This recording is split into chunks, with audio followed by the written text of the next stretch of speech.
नमस्कार मैत्रिणींनो, तुम्हा सर्वांचं मी आपल्या यूट्यूब चॅनलमध्ये स्वागत करते. तर आज आपण बनवणार आहोत खानदेश स्पेशल कढी फोनके. तर सर्वप्रथम आपण फोनके बनवण्यासाठी लागणारं साहित्य पाहूयात. इथे आज आपण तुरीच्या डाळीचे फोनके बनवणार आहोत. त्यासाठी मी 1 फुलपात्र तुरीची डाळ छान 2 ते 3 पाण्याने धुवून घेतलेली आहे व 2 ते 3 तासांसाठी मी ही तुरीची डाळ भिजत घालणार आहे. तर आता 2 ते 3 तास झालेले आहेत. 2 ते 3 तासानंतर तुम्ही पाहू शकता आपली तुरीची डाळ अगदी बोटाने तोडता येईल अशी छान भिजलेली आहे. तर आता ही भिजलेली तुरीची डाळ आपण मिक्सरला छानपैकी वाटून घेणार आहोत.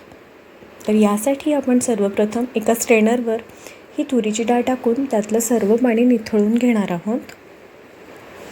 तुम्ही पाहू शकता आपल्या तुरीच्या डाळीतलं पाणी अगदी छानपैकी निथळलं गेलं आहे.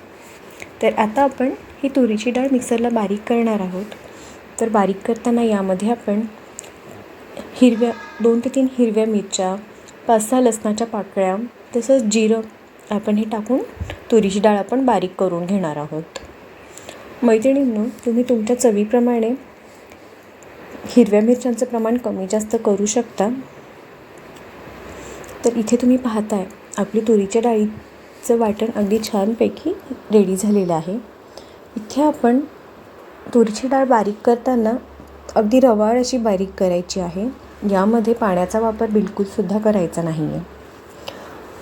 डाळ पूर्णपणे वाटून झाल्यानंतर यामध्ये आपण 2 ते 3 मोठे कांदे छान मी बारीक कट करून घेतलेले आहेत.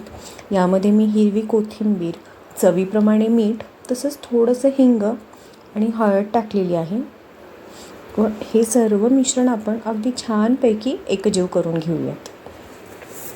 मैत्रिणींनो, फुनके करताना आपण ह्या डाळीच्या मिश्रणामध्ये कांद्याचा वापर अगदी मोकळ्या हाताने करायचा आहे बरं का. तुम्ही जितके कांदे यामध्ये वापराल ना तितकीच आपल्या फुनक्यांना अगदी छान अशी टेस्ट येते. तुम्ही पाहू शकता इथे मी सर्व साहित्य टाकून पीठ अगदी छानपैकी मिक्स करून घेते आहे, जेणेकरून आपली सर्व जिन्नस यामध्ये छान मिक्स होतील. तुम्ही पाहू शकता आता आपण फुनके बनवायच्या तयारीला लागतो आहे. तर सर्वप्रथम आपण एका कढईमध्ये पाणी ठेवून त्यावरती आपली चाळणी ठेवून घेणार आहोत व चाळणीला थोडं तेल लावून घेणार आहोत व हे पाणी उकळायला ठेवणार आहोत व एका साईडला आपण फुनके बनवण्याची तयारी करणार आहोत. जेणेकरून आपले फुनके तयार होतील तोपर्यंत कढईतलं पाणीसुद्धा गरम होईल आणि आपले फुनके लवकर वाफवले जातील. तुम्ही पाहू शकता मैत्रिणींनो, अशा प्रकारे हातावरती छान असं पीठ घेऊन त्याला गोल गोल हे करून याला आपण असा लंबाकृती आकार देऊन घेणार आहोत. तुम्ही तुमच्या आवडीनुसार फुनक्यांची साईज छोटी मोठी कमी जास्त करू शकता. अशा रीतीने मी ह्या मिश्रणाचे अगदी छान सगळे फुनके बनवून घेते. तुम्ही पाहू शकता आपली सर्व फुनके अगदी छानपणे बनवून रेडी झालेले आहेत. तर चला मैत्रिणींनो, आता आपण बनवलेले फुनके वाफवायला ठेवूयात. आपण फुनके बनवलेत तोपर्यंत कढईतलं पाणीसुद्धा अगदी छान उकळलं आहे व आता त्या उकळत्या पाण्यावरती ठेवलेल्या चाळणीवर आपण ही सर्व फुनके ठेवून अगदी मीडियम फ्लेमवरती 10 मिनटासाठी आपण आपली फुनके वाफवून घेणार आहोत. मैत्रिणींनो, 10 मिनटं झाली आहेत. आपण आता आपले फुनके छान आतपर्यंत वाफवले गेलेले आहेत की नाही ते चेक करूयात. तर मैत्रिणींनो, आपण चाकूच्या सहाय्याने मी तुम्हाला दाखवते आपले फुनके छान कसे झाले आहेत की नाही.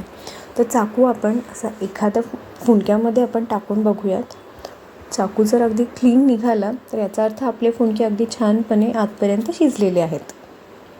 तुम्ही पाहू शकता आपला चाकूसुद्धा अगदी क्लीन निघाला आहे. याचा अर्थ आपले फुनके अगदी छानपणे रेडी झालेत.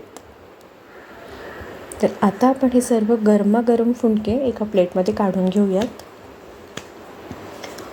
मैत्रिणींनो, ह्या फुनक्यांबरोबर कढी फार छान लागते. तर हे गरमागरम फुनके अगदी मस्त गरमागरम कढीसोबत छान एन्जॉय करा. तर मैत्रिणींनो, आजचे फुनकेची रेसिपी तुम्हाला आवडली का हे मला कमेंट करून नक्की सांगा. आजचे फुनके बनवताना आपण तुरीची डाळ वापरलेली आहे. तसंच या फुनक्यांमध्ये फुनके बनवताना आपण कांद्याचा वापर अगदी मुबलक प्रमाणात केलेला आहे, जेणेकरून आपल्या फुनक्यांना अफलातून अशी टेस्ट आलेली आहे. तर मैत्रिणींनो, तुम्हाला आजचा व्हिडिओ आवडला का? व्हिडिओ आवडल्यास लाईक, शेअर, सबस्क्राईब जरूर करा मैत्रिणींनो. तोपर्यंत बाय बाय.